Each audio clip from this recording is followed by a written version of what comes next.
Like a lot of members, I've spent quite a few hours over the last few days watching the Labour Party conference, and it's, on the whole, been quite depressing.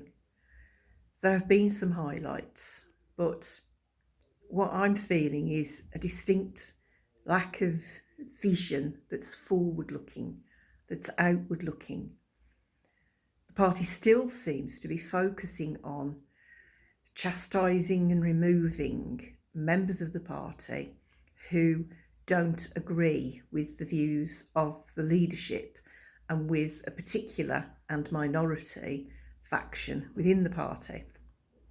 Now, it seems that very often the views of people like myself who are on the left of the party, and unashamedly so, are seen as marginal and in some way outlandish. Let me tell you some of the things that, as a left member of the party, I'm committed to. These are the things that were in place when I was a child.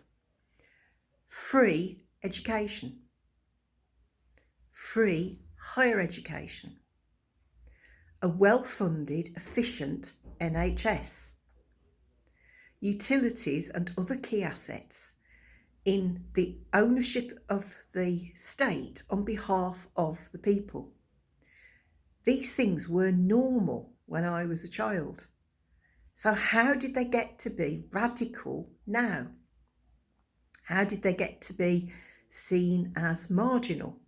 Well, what happened was, at some point in between then and now, a group of people within the party came into power and shifted what was normal to be things about aspiring to be middle class, things that were about the benefit of business rather than workers.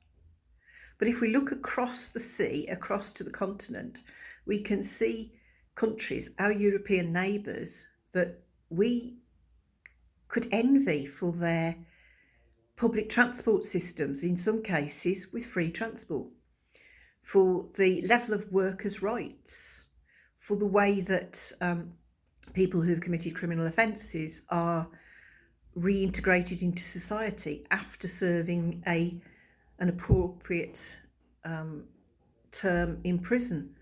There's lots of things over there which are seen as mainstream in those countries and should be mainstream in this country.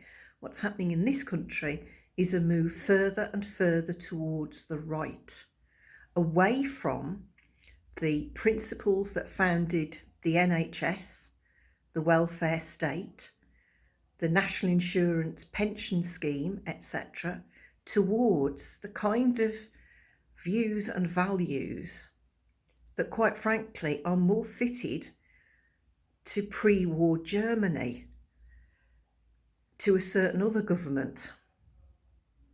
So when somebody suggests that my views are marginal, outlandish or damaging, they should look to how they benefited from them when they were children. And why do they think that our children and our grandchildren don't deserve the same things?